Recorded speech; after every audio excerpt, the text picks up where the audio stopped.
Hey, good morning, everyone. If you can take your seats. I apologize that I couldn't be here last night to welcome you to our great space. My name is Lisa Garcia Quiros, and I have been with Time Warner, with this company, for 27 and a half years. I started right out of business school and joined the magazine company, Time Inc., where I spent close to 14 years, and then I came to corporate, where I've had the great privilege to lead the foundation, run CSR, and also be the company's first chief diversity officer. I say this because I was here when this building was first built, and we had the opportunity to first move in here. And one of our great privileges is to open up this home to nonprofits and to other friends and family that we really enjoy having here in our space and hosting. And unfortunately, because of the timing, but maybe after 12 noon, these can come up and you can enjoy the beautiful view of Central Park in New York City's fall. I was originally supposed to be up here to introduce our CEO, Jeffrey Bucas, who is going to be joining this panel. In fact, when we made the commitment a year ago, I had told Elizabeth and Pat that we were really excited to have Jeff join this panel, because in many ways I feel like the story at Time Warner is a story that hasn't been told enough, that it's the tree falling in the forest. Jeff and I have both been at the company for a very long time. He's been at the company for 35 years. But then about, I think, a month after we made the commitment, a company called AT&T came into the picture. And we've been engaged for the past year and anxiously waiting to consummate the marriage. And it should be happening any moment now, or so they've been saying since June. So we are now in the thick of things. I think for those of you that probably read yesterday's Wall Street Journal, you saw a piece about it that was written. We're all anticipating that the deal is going to close before the end of the year. And so this has unfortunately taken Mr. Bucas out of New York for today, and he can't be with us here today. But he did want to share with me something that I think that's very important. You know, when I became Chief Diversity Officer, it's around the time that Jeff also became CEO. And we had known each other for a good amount of time. He grew up at HBO, which is one of our premier divisions, and really, in many ways, a leader in showcasing diverse content and in elevating diverse voices. And I just say this because it's important, I think, or an inflection point on our journey was to really define what it meant for Time Warner to have a diversity practice, or what did diversity mean for Time Warner. And I'll tell you, Jeff is a hard-nosed business guy. He was the CFO of HBO. He's a numbers guy. And so to approach him as this is a nice to do, or something you should do, or wouldn't it be nice to add greater diversity to your board or to your C-suite, was not the way to this man's head, because he leads here. And so what we did do was spend a lot of time building the business case for diversity and defining what diversity meant for a media and entertainment company in the 21st century. And that reality became pretty clear. If you are a company that wants to tell stories globally, that resonates in people's hearts and minds throughout the world, then diversity is not a nice to do, it's a must do. And if you are looking at creating content that connects with anyone under the age of 35, then diversity, again, is not a nice to do, it's a must do. And I think one of the things that then became incredibly evident was that for us as a company, the ability to pivot and to find new voices and leaders in the content creation space was something that we were not prepared well for in 2008. And so there became a journey where our focus was really how we can ensure that every business leader in our company understands the importance of our work, the importance of reaching out to everyone, and the importance of also finding artists that will resonate with a new America and a new global landscape. And that really became our diversity journey. I was hoping that Jeff could be here to talk a little bit about that. He transformed the board also while he was CEO. Carlos Gutierrez, who we had actually asked a year ago, he's committed, I believe he's in Mexico on a panel today, is someone who joined the Time Warner board. He added women and other people of color. And so I think that Jeff's mark has not only been, I think, one of the increasing the value and the wealth of this company over time, but he's also someone that strategically, I think, helped pivot this company towards a new future. And for that, I was really proud to be on this ride with him. He will be leaving as soon as the AT&T merger is completed. That's no secret. I'm leaving on December 31st. It'll be a new day. If you come back to New York and are here, hopefully my colleagues will be hosting you, and we'll be talking to you about a wonderful new adventure under AT&T leadership. But in the meantime, I want to thank you all for being here. It really means a great deal for me to see such a distinguished group of Latino leaders here with us today. And I want to thank you for your leadership on these boards. Your voice and your presence is incredibly important and increasingly important given the challenges that companies are facing today in all sectors. So with that said, I want to take the opportunity to introduce today's panel. It gives me great pleasure to introduce the person who's going to be conducting the interview today and leading the conversation, and that's Pat Salas Pineda. Pat Pineda and I have been colleagues and friends and have grown up in this industry for a long period of time. She's the founder and current board chair of this great organization. She was a force behind the creation of this organization. She serves on the board of Levi Strauss and Frontier Airlines. She is also on the board of the Latino Donor Collaborative. But more importantly, I say that Pat and I grew up in corporate America because there were not very many Latinos and definitely not many Latinas in corporate America when we were growing up. And she's the former general counsel and group vice president of Toyota North America. And more recently, ran their philanthropic efforts, which are really considerable, and touched a number of organizations that I was personally involved with, like the Hispanic Scholarship Fund. Toyota is one of the major donors for HSF. So for her leadership and for her great work, I want to thank her and welcome her to the board today. You can give her a little round of applause.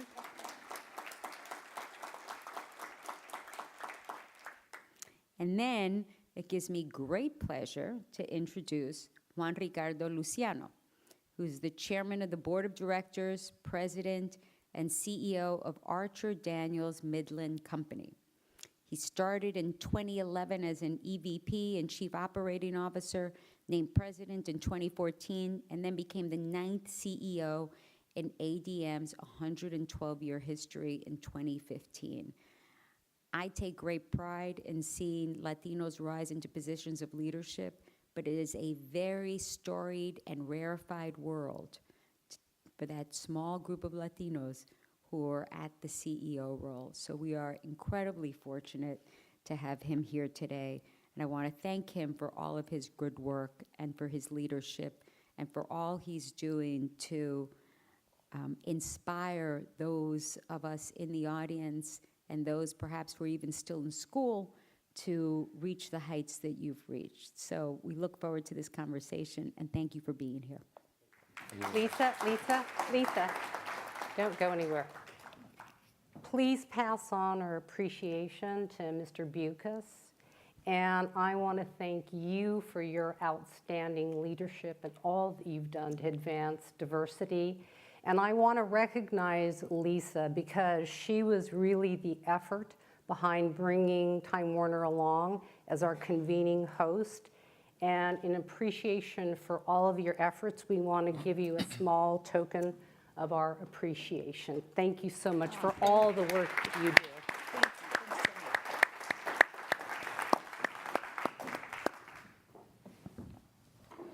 So, as many of you probably recall, last year I had the pleasure of engaging in a conversation with HPE CEO Meg Whitman. And this year I'm absolutely delighted to be here today engaging in a conversation with Juan. Juan, thank you for being here today to share your story and to offer your insights. Before we get started, I do want to applaud Juan's impressive record around the diversity of your boardroom. Over half of ADM's board members are women and people of color, including 3 Latinos, Juan, Francisco Sanchez, and Deborah Sandler. And we just want to thank you for your commitment to LCDA's mission of increasing the number of Latinos on corporate boards and to board diversity overall. Your actions speak so much louder than words. And I hope that they will inspire other company leaders to expand their conceptual framework and to bring their boardrooms into the 21st century, reflecting the highly diverse world and marketplace that we now live in. So thank you. Thank you very much. So if you're ready, I'm ready to get started. And ready. I'd like to leave a few minutes for Q&A from the audience. But I'm going to start with a few questions, and then we'll open it up. Mm-hmm. So Juan, if we could start with you telling us your story, including your trajectory to the top of a global Fortune 50 company, and if you could highlight for us the leadership qualities that help you achieve success, what were some of the lessons that you learned? And if you could tell us about some of the champions who sponsored you along the way.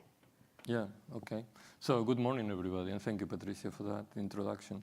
So very unlikely story for somebody to end up where I am today. So I grew up in a very small town in Argentina. It's called San Nicolas, 150,000 people, coming from a family in which everybody that was born male first was Juan Luciano and ended up being a lawyer for like 5 generations.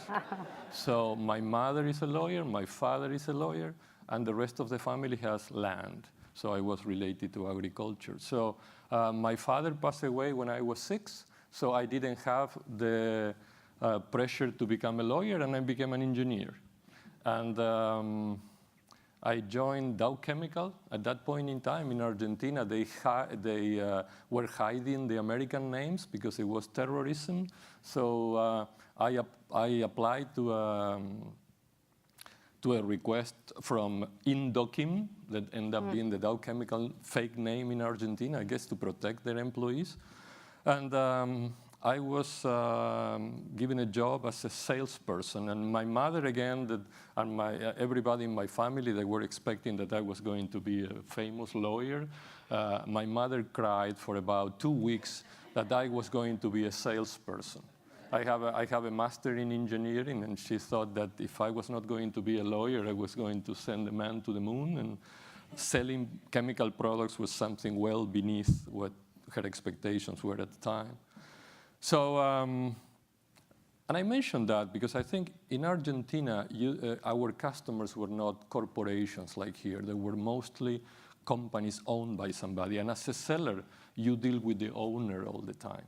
So very early in my career, and I was a terrible seller because I was very shy, not a good seller in that sense. But you learn how an owner thinks. And that was probably the best MBA I could have done. I spent 5 years in sales, But it helped me think differently. And then something else happened, which is they sent me as an expat to Brazil. And you know, in your social environment, you are somebody by your family, your education, and all that. When they send you to another country, you start from zero, and you don't carry any of all that. That sometimes help you, or sometimes drags you down in your own country. So I think that was another moment in which you need to stand up for can you think, can you collaborate, can you learn, and can you create value?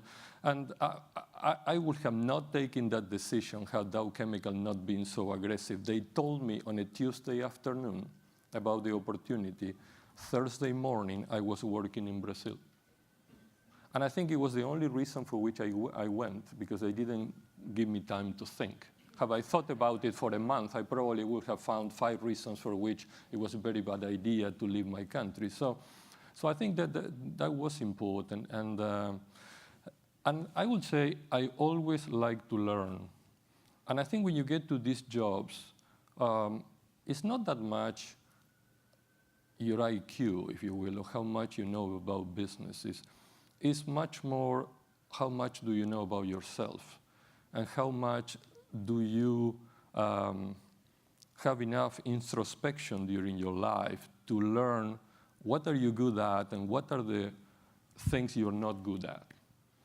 So I started my career as a commercial person, and the typical career for a commercial person, you go sales manager, you go product or marketing manager, then you go commercial director, and then you get to run a geography. The issue is, and don't be offended, I don't like people that much. So, I like some of my people, but in general, so it's true.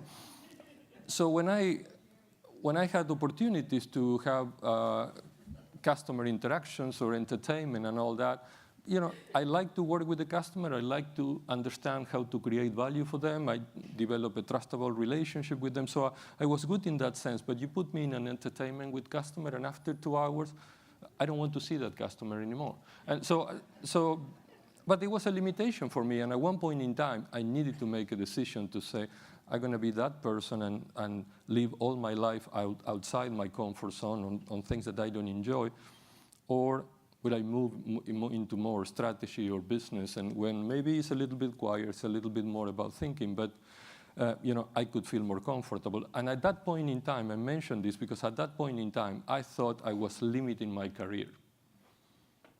That's what I thought at the time. And I guess I was okay with that. But I think it takes you farther if you can be true to yourself and you don't make it about you. If you make it about learning and making a contribution, then you're always putting yourself out there and exploring what is the best solution, who has the best idea.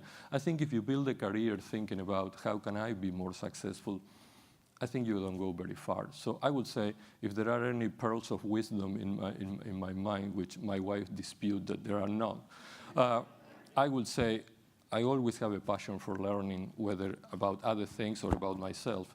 And I always wanted to make a contribution wherever I went. So. Any champions that you'd like to acknowledge? Oh, I have so many people that helped me. There is certainly my mother. I always said, when they ask me, what kind of people do you hire? I always said, I would like people that want to complicate their lives. There is something that your mother have done before the age of 2 that will make it that you are obsessed about something. And I have so many direct reports that I cannot control them all the time. So I need to understand that in my absence, you're going to be hitting in a range that is about like this. I may do it a little bit more to the right, and you may do it a little bit more to the left, but you're not hitting over here. You're hitting over here. So my point is, my mother was one of those mothers that get you to, I guess, be responsible or be aggressive. So I will get, I was a good student, but I will get A-, and her question will be, what happened? So it gets you, so I think my mother was very strong in that sense. And the second was, I had a friend, sponsor, champion, and supervisor, subordinate of me. I had somebody in my career that was either my boss or I was his boss at different points in our careers, and we end up, of course, being friends. And he helped me a lot with understanding myself, I guess. That's the biggest thing. Well, thank you. Thank you for those remarks. I think very instructive for our audience. You know, you don't have to like people, but be ready to pack your bags tomorrow. Now I will be famous for that, you know, so it's very sad. I actually like people. I don't like to be with people all the time, I guess. And it's... So, Juan, can you please give us your perspective on the current dynamic and rapidly evolving business environment in terms of opportunity and risk, and specifically what trends do you see with your company and your sector? Yeah. So we are in the business of feeding the world, whether it's with very basic materials or ingredients and all that. So a couple of things. So think about the need to feed the world. And I think we've done a fantastic job in defeating all the Malthusian prophecies over time that we're going to die of starvation. But over the next 40 years, think about this, over the next 40 years, we will have to produce more food than it was produced in the last 10,000 years. Think about it. So basically, over the next 10 years, we will need to find another Brazil. Brazil is probably the second largest producer of grains in the world. So this is all because population growth, but also because of a middle class that when they get a little bit into higher standards of living, they start eating protein. And animals are terrible converters of energy. So if you have 1 pound of grain and you give it to a fish, you get a pound of fish. If you want a pound of beef, you need 7 pounds of grain. If you want a pound of pork, you need 5 pounds of grain. So if you want to solve world hunger, you turn vegetarian tomorrow, we're all okay. But if you like meat, we will have to work to deliver that meat. So, so that's probably the biggest trend, is we need all the brains into how we're going to feed the world. And my worry is that we all think about how we're going to feed the 9.7 billion people in 2050. My concern is when we think about 2050, we think that we have time. I worry, are we going to run out of food in 2027, in 10 years, or in 15 years? And that's what we work a lot about. At the end of the day, part of our business, what we do is move humidity around. You know, humidity is not evenly distributed in the world. So if you think humidity is highly distributed in North America, South America, the Black Sea area, Romania, Ukraine, Russia. And then you have places like China that have 22% of the world population, 6% of the water. So what we do is you take those excess, the surplus here, and you move it to places where they have deficit. So that's one trend in general for our grain business, if you will. The second thing that is important is that you see people taking much more ownership and becoming much more proactive about their health. So people wanting to, you know, reduce the amount of sugar they are eating, trying to become a little bit healthier into what they do. So we've been working for a long time in what I call stealth nutrition, which is if they put in front of you a chocolate chip cookie and a piece of celery, everybody will grab the chocolate chip cookie. So the trick is, can you take sugar and fat out of the products and try to put more protein and more fiber so we can have a more balance? So that's part of our company, if you will. And I think that at the end of the day, you're going to see more and more trends toward functional products, products that help you with something. And at the end of the day, it's going to end up being personalized nutrition, if you will. If you think about, we are all living longer. So for the first time in history, over the next 5 years, the population over 65 will be larger than the population under 5, for the first time in history. So we all living longer. You know, we want to take care of our years in which we will have good affluence, but we need to stay in good shape. And if you think about the burden that's put into the healthcare systems around the world, and you have 5 things that are important that the healthcare system is dealing with: Alzheimer's, pain, cancer, we need all the dollars of the healthcare system there. There are two that we think we can influence, heart disease and diabetes, because they are a little bit more about what you do, metabolic diseases, if you will, if you can keep your weight in a certain range, if you can. So we're working a lot to find how do we get to that level in which we can help the healthcare systems in the world provide to the population by having less people getting sick of diabetes or heart disease through food. So that's kind of some of the trends that we're seeing. But I can speak about this for hours. So I don't like people, but I like food very much. So I can go for a while on this. Very interesting and a lot to think about. In your view, what are some of the biggest board governance challenges today, and what are some of the trends that you're seeing? You have time? We can be here for a while. We do. So I will try to be generic. We are a global company, and I'm in a board in a public company also in Singapore, so and another in the U.S. So I can see the view, and I think there is a lot of convergence in terms of the pressure to the boards. I think one is, to be honest, find qualified candidates for what you need. The demands for all the shareholders on us in terms of the composition of the boards are putting a lot of pressure into the selection of the candidates. So we spend a lot of time, we were talking before about in the previous panel about supply and demand. I mean, we spend a lot of time working both sides of the equation, if you will. So that's one. I think the second is there is a lot of pressure for board renewals. That comes indirectly through, do you have term limits for the board? Do you have age limits for the board? So we don't like any of the two. I mean, we have age limits. We don't have term limits. We think that if the director is being a good director, why make him expire or her expire? It doesn't make sense. But then, as a default of that, you go a lot into individual evaluations of directors, and that's probably the way in which you try to renew the boards. We get a lot of recommendations, and we actually have done it and works about engaging directors with shareholders directly.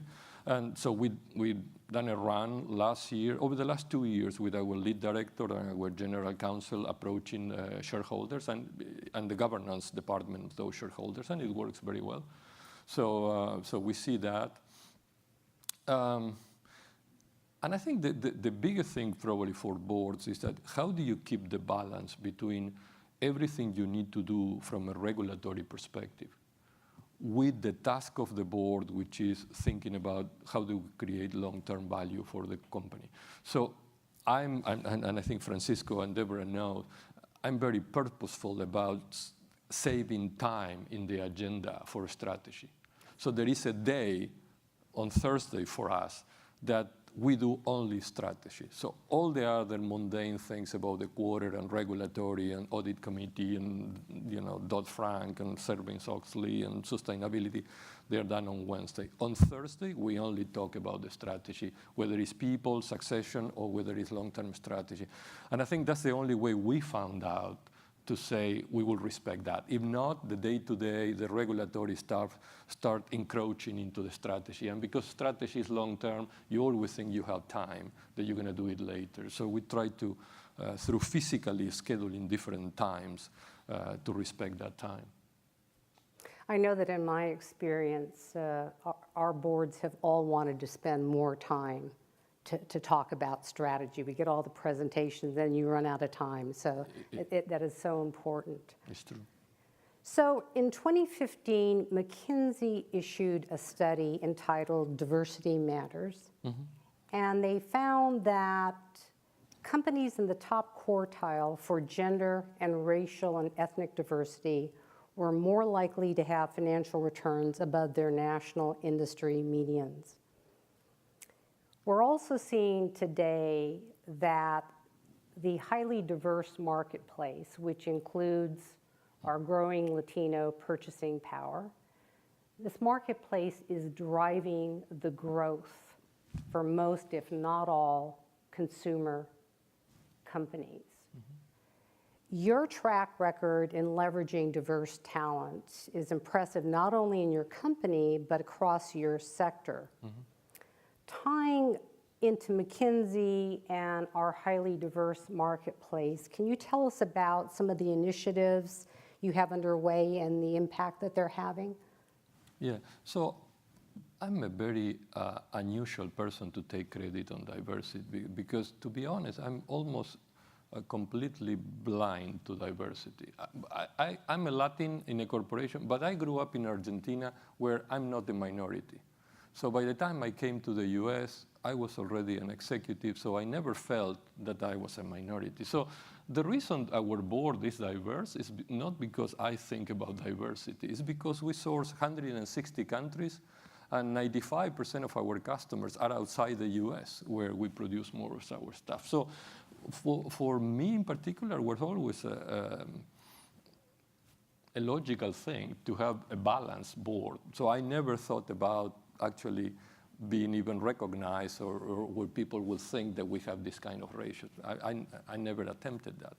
In fact, I can point out to very bad facts in that sense. For example, I don't have any female direct reports. And that's something that I'm not proud of. I have 16 direct reports. So my point is I'm not a diversity hero here. I actually have a lot of catch up to do. But the issue is, in the board was natural because I think the pool of people was there.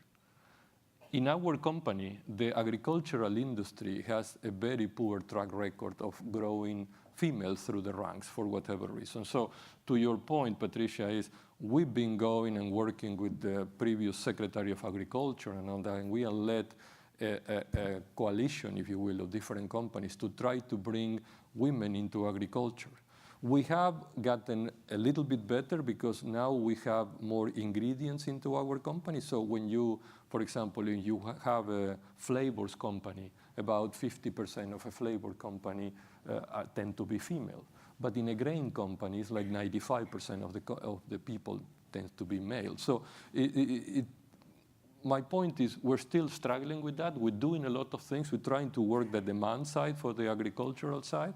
And we have, with the help of, for example, Deborah or other directors like Susan, we've been working inside the company to make sure we understand what are the issues that the female leaders in ADM have that they haven't gotten all the way to the level of reporting to me. But we're breaking ground. We have the first treasury female in the history of our company. We have 2 manufacturing units today where the leader is a female. We have 2 chief procurement officers in a row being women. We have our CIO being women.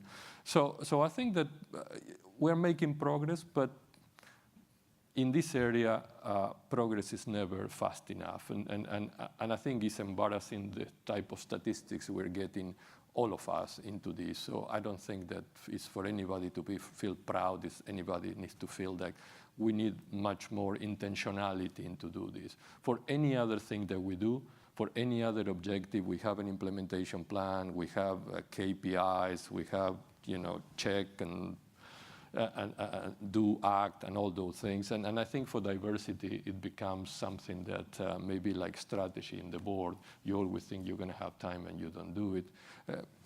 I think it's just a reality that we need to become much more intentional about it. So I'm committed to that, at least for my employees. I think on the board side, we're kind of all right now. Well, you're very humble about your diversity efforts. Given the strong business case for diversity, why do you think that other companies are so slow in embracing diversity? I have 2 theories. So the simple one and the sophisticated one. So the simple one is a little bit more work. Because most of the people what is the first thing you said? You set up a profile of the person that you need as the board. But you set up the profile based on, okay, this is a strategy of the board. These are the skills that we have today. What are we going to need in the board from a skills perspective? So you start from the skill, and then we always ask this question, which is, does that person have board experience? Everybody is concerned. Somebody doesn't have board experience, they're not going to know the line between board and management, they're going to be disruptive to this. But when you do that question, that reduces the demand, like shrink it like this. Shh. And then it became very uniform, white males. So that's the biggest thing that you need to put in, that you need to hold, and they say, let's hold on that one. Let's make that the last determination, not the first one. If that's a filter, that you will never see a diverse set of candidates. So you need to hold on that criteria. But it's a very important criteria, as everybody that is a headhunter here will attest. We always ask about that. What is your previous board experience? So I think the second issue that I think is the most sophisticated, I would say, answer is, when things get complicated, and they are very complicated right now, the amount of information we have to deal with have grown exponentially. When that information grows, your optionality grows exponentially. And making decisions become incredibly more complicated right now. When things get more complicated and more stressful, people have the tendency to gather with their likes. So I think when things get more stressful is when people like diversity the least, probably when they need it the most. But it's almost like comfort food. You want to be with somebody that feels like you because everything else sounds so strange, so violent, so unpredictable that you want predictability. And finding somebody completely opposed to you, either physically or how they think, it doesn't make you feel that way. So that's my sophisticated answer. But the more simple answer is, it's a bigger risk. It's easier to just say, this person is in 3 other boards, they have experience, so let's go with that. So you need to have intentionality to that. You need to purposefully hold some of those filters so you can get to experience people. Because there's nothing wrong about the diverse candidates that once you engage with them, you're not going to be delighted to have them. The problem is they never get to you because one of those filters make it that all those people are eliminated. So you need to hold those filters and let the exposure. And then when you meet somebody like Francisco, somebody like Deborah, you say, fantastic. I mean, they become your board member. But if you never met with them, you have 10,000 other candidates that will be wonderful candidates. They just happen not to be them. So. Thank you. So we have a few minutes for questions from the audience. Our runners will bring the mic to you. Please state your name and your affiliation, and please make your questions brief. So do we have the microphone?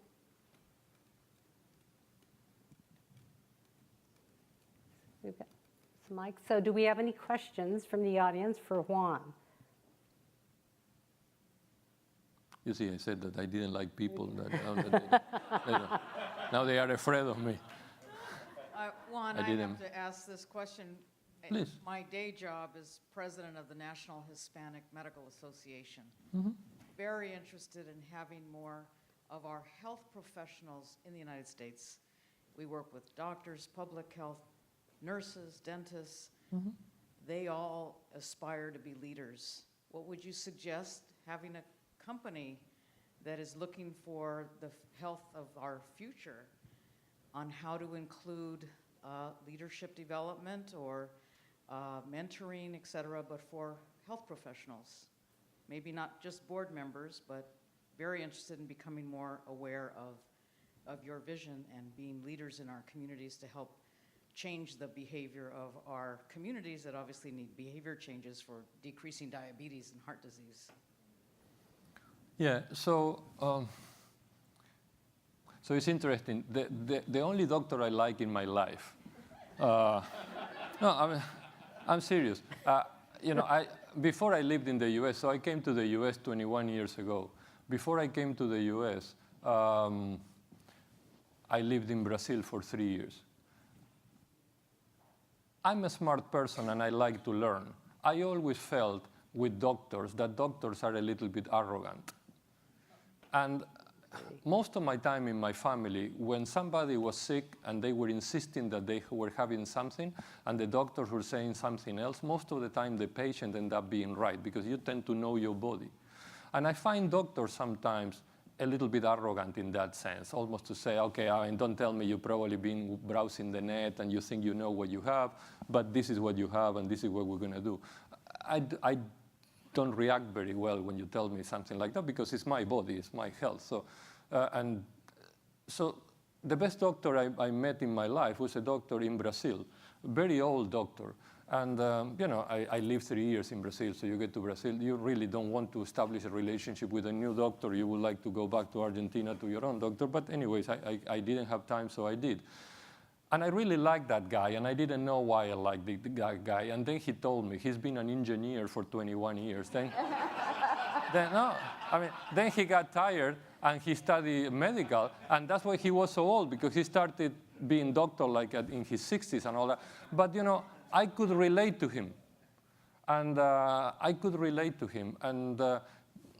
I think sometimes we don't spend, from a doctor's perspective, we don't spend a lot of time with trying to understand the whole patient. We do this in food. We take food all the way from the farmer all the way to the fork. But you need to understand the whole thing. And I think doctors sometimes, and burdened by maybe regulatory, by lawyers, and by all that, because you could see the guys typing like crazy and trying to fill up this and that. Sometimes they spend maybe less time trying to understand what you are. And I think that this is my point on leadership. Leadership is you have two types of people that grow in a corporation. Somebody that felt abused all their lives, and all they want is to become the boss, to start abusing the rest of the people for the duration, because it's like revenge. No, I mean, I'm serious. And then you have leaders that basically go and sit down with you and try to understand, Patricia, how good can you become? How good can you become? So I made a lot of effort to make sure that nobody in ADM has a career path that goes directly to become the position of their boss. Because then you have the certainty that people will try to develop people, because your career is like this. If you feel that the career is you're going to take your boss's job, the boss becomes defensive. Maybe the employee become, I'm not going to share all the information with you because why would I want you to take credit or whatever. So we take a lot of time to think, how do we encourage that leader to be a person that actually sits with you and say, how can I make the best of you? I feel a strong responsibility that my people spend more waking hours with us than with their family. Mm-hmm. Think about it. So it's a strong responsibility that to make sure that they are actually spending their time in something worthwhile, something I care about, or is critical for the corporation. So we spend a lot of time saying, what are your 3 personal goals? 3. Don't tell me, 50 or 15. 3 personal goals, something that is very, and I think it gets people into being engaged into, this is what we're trying to do. As I told you, I like to read a lot. There is this fantastic experiment they ran with to show that it's not about the money, Patricia, as we all know at this age. But sometimes when you're younger, you don't know that. You think it's about the money. And they said, who is the group in the population that needs the most money? And they said college students. They have these big debts, and they have life, and they need money. And so college students. So they ran this experiment, and they said with college students, they put 2 teams. One team, they said, listen, let's have this deal. You go into the internet, you download this paper, you print it, and you bring it to me every week. As long as you bring me, I give you $60. So you have this team doing that. So you do that to 2 teams. Only that when Patricia comes, I look at the paper and I say, oh, very nice. Thank you, Patricia. Good job. Very good. And I file it. Here you $60. The other group comes, and they give me the same thing. Oh, thank you very much. Very nice. Here is $60. Exactly the same deal. This group, after 2 months, only 30% came back. Same deal. Easy task, you get $60. This group feels like what they do is not meaningful. $60. This group thinks that what they do matters. That to me is the impact of leadership. Is you provide that. And we all talk about salaries and all that. At the end of the day, I don't think it makes a difference. But it's a difference. Are you doing what you're doing? Does it matter? I think it becomes more pronounced in the newer generations. I see it with my kids. My kids, it's not about how much money they are making. It's I can make that amount of money saving the world or doing good or having socially things other than doing this. And hopefully they are better than us, and hopefully they're going to elevate us as the new generation. But I think that's the important thing of leadership. And I personally spend a lot of time trying to make sure my people spend their time in something worthwhile. So. Thank you. Do we have some other questions? It's a rare opportunity to. SK?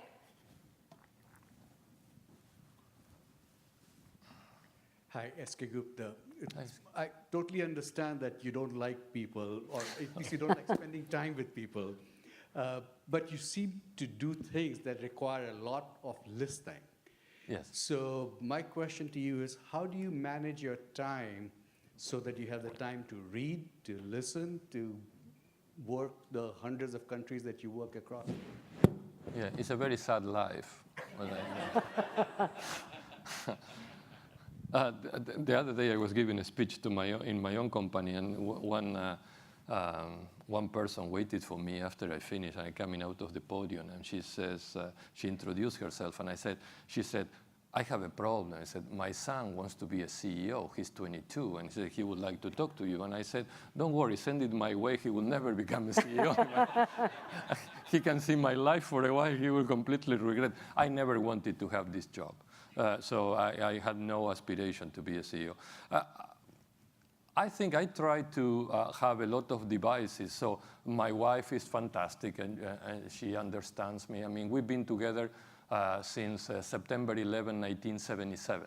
So in this September 11, it was our 40 years anniversary of we starting dating or whatever. So, you know, when you look back in your life, you make probably 2 or 3 key decisions in your life. All the rest is noise. And I made a very good decision many years ago, marrying my wife. Or she made the decision, probably. I have to be honest. So, but I would say I read a lot because I love to read. And you try to schedule your life. Jody is my other wife, I guess, on the professional side. And we sit down with Jody, for example, at the beginning of the year, and we say, what are my personal goals that I discuss with the board? And then she understands that she had a lot of key words associated and key projects associated with those 3 priorities. And so if you want to come and see me, unless you say some of those key words and you are related to that, Jody will become a very unpleasant person for you to go through. Or you know, or she gives you, you know, you can see him in March or you can see him in April versus today. But you can get to see me today if you are in the right project. And I think that you start to get all those tricks. I travel a lot, and you know, that's then I read a lot when I travel a lot. I don't know. You need to like what you do. I have something that, you know, people always ask the question about your balanced life. There's no balanced life. If you want something, you have to like it, and you put yourself out there. And I care about what I do. I'm passionate about my people and ADM, and I'm there. When I'm working, sometimes I think about my daughter or my wife or my son doing this. So, and when I'm at home, I always think about the ADM. So as long you need to feel comfortable that there is a little bit of an integration of both things. I cannot separate. I worry more about ADM when I'm at home because I'm not there working, and I know ADM continues to work. I know at that point in time somebody's making a decision around the world for us, and I worry about that. So I think you need to, I said before, you need to learn yourself. In order to be here, you need to find a way. And it's not an intellectual ability to be here. It's more an emotional ability. when you get to this level in the corporation, you are guilty or responsible for everything that happens in the company, even if you never thought about that. And you need to take that. And you know, I have this example because it's true. I like for people to know what I'm exposed to. So because some of the things I'm exposed to become the ideas for the company, and I want them to come around into that. So every 2 weeks, I send an email by myself on what I've been doing. So I'm going to report on this, for example. So I tell them how I go, I mean, what I see when I meet with customers, so they know what's going on. So they reply to me. So we got this email thing, which it becomes a nightmare, but you know, because, so the other day I got this thing, which is like, I am the boyfriend of your receptionist in the wheat milling plant in the UK.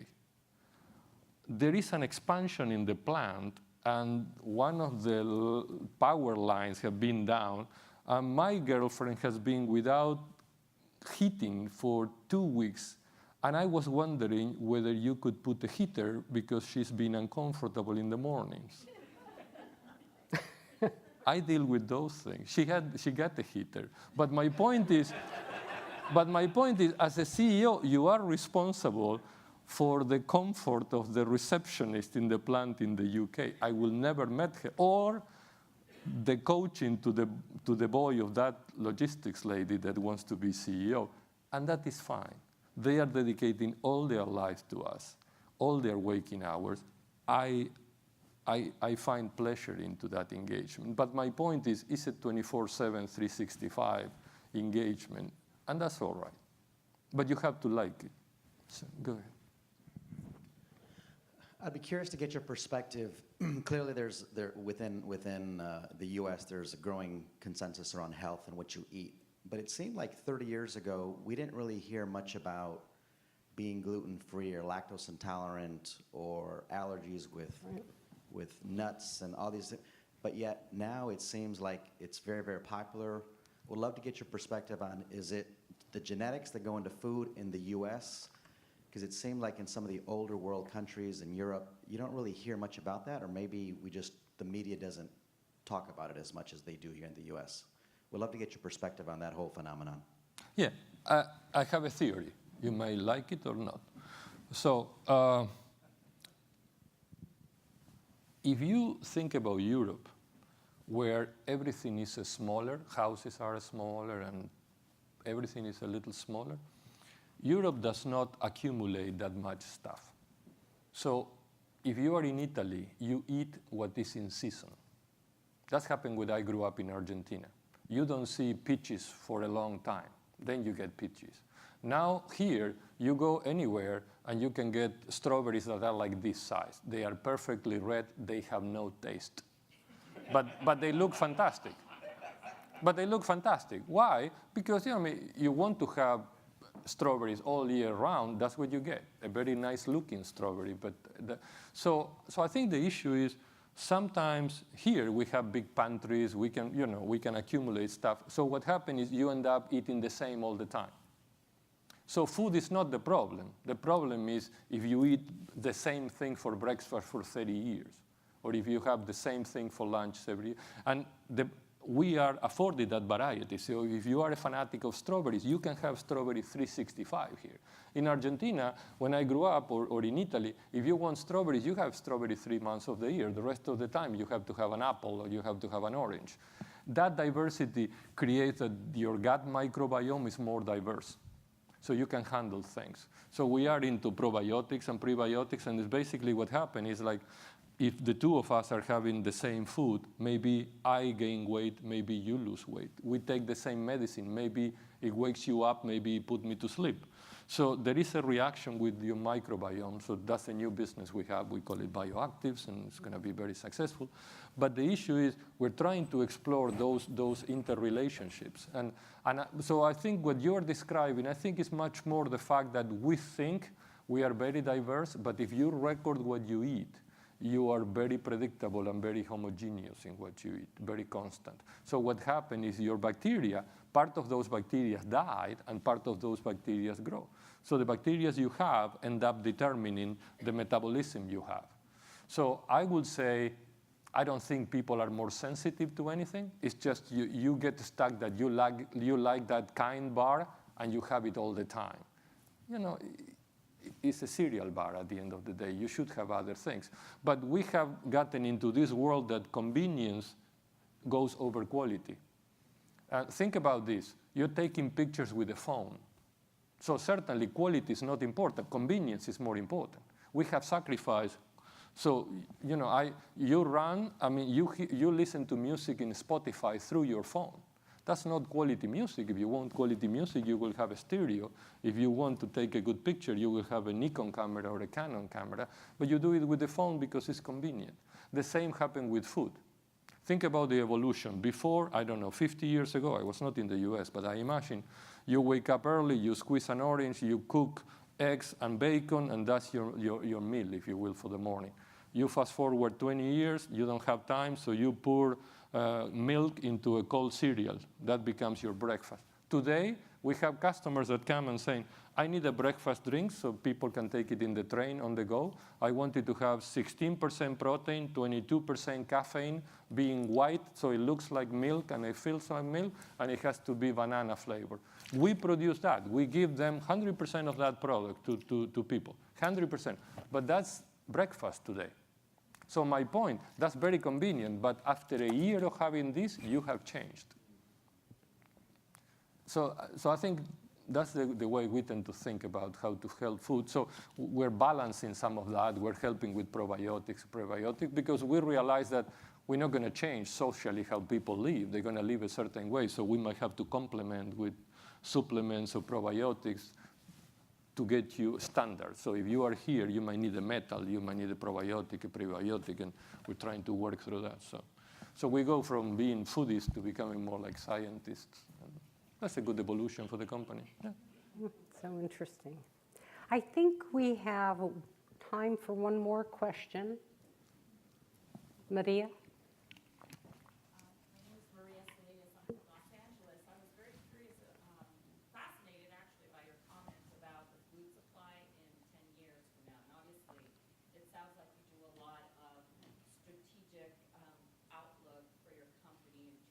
where it will be in the future.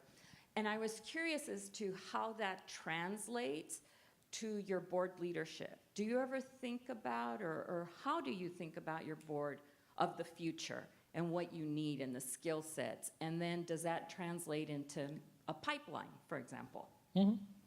Yeah, it translates into wonderful new board members. Yeah, that's what it translates into. You're absolutely correct, Maria. So many years ago, the board composition was probably more about agriculture, more about politics, because all of a sudden policies in the countries will determine whether you can ship product from here to there. So we will have ambassadors or politicians in the board, and now we have more scientists or marketing people in the board, because we're thinking about, do we need a probiotic? Do we need to launch this product? Do we need to go to the consumer? And do we need to sell to Amazon? What do we do with that channel? The customers in the food industry has polarized, if you will. There is a group of people that wants to be more healthy and all that, and they go and buy from small brands. And there is another group of people that if they're going to buy the regular product, they'd rather go private label. So all of a sudden, we are making a Coca-Cola for Costco or for Walmart, and then we are having an energy drink for a small, for a small company or for a small entrepreneur. So the board, if you look at the recent additions to the board, they become much more about people that are closer to the consumer, that they can have more marketing expertise or more, launching of new products type of expertise, where traditionally we're more about how do we move wheat and corn and soybeans, if you will. So it's very broad, and the company continues to broaden, and as such, the board composition evolves. And, yeah. So we have a lot of that. Well, Juan, this has been an incredibly fascinating and inspiring conversation, and I'm sorry that all good things come to an end. But before we completely in the conversation, I do want to pose a closing question. And if there are any other thoughts you'd like to share, please do so. What recommendations do you have for LCDA as we pursue greater Latino representation on corporate boards? I think maybe what I mentioned before about getting more Latinos into any kind of boards, even if you start with a nonprofit or a private company or whatever. Because, I mean, if you're going to get it into the public company board, there's always going to be that question. That question is, does it have previous board experience? And, you can find several ways to click onto that. I mean, you can find a CEO that decides that will ignore that for quite a while during the process. But I think if you can get Latinos more into some of these networks, I don't think that there is any, I'm generalizing here, I understand, but I don't think there is any CEO out there that is thinking, I'm going to keep my board pure of Latinos or anything. I think it's just a matter of lack of familiarity and becoming a bigger effort. Some people don't have the time to make that effort, or they don't care to make the effort. So I think that, to the extent that we can network, to the extent that we can help some CEOs or some recruiting companies to extend the net, so you don't get always the same faces brought to you to pick, because they are wonderful people. We all know the value of the passion of the Latins, of the knowledge of the Latins, and everything we do. So we know that. So it's a matter of you need to get to have the exposure so you can sense that. If not, you're just somebody with a different accent, and does it matter? So I think you need to beat that. I think you need to beat that. So. Well, thank you for your guidance. Your presence today here really affirms the importance of our mission and, most importantly, what can be achieved. So thank you very much. Now, Juan cannot be with us today at today's luncheon, where we will be recognizing companies with boards that have 2 or more Latino directors. So I would like to recognize Juan, your leadership, and ADM for having 3 Latino directors. And I'd like to ask Francisco Sanchez and Deborah Sandler to join us on the dais. And I have our memento that I'd like to present.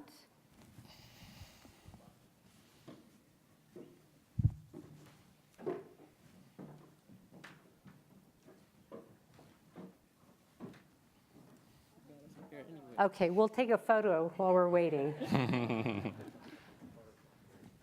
Well, thank you, Patricia. And let's give them a round of applause. Thank you.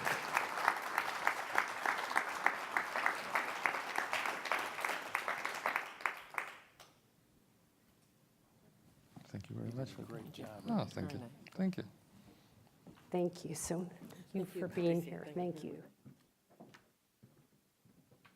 So, well, we thank you, for your commitment to board diversity, and we thank you for taking the time to be with us today. I know Pleasure, everyone appreciated your remarks. I'm going to give you a hug. Yes, thank you.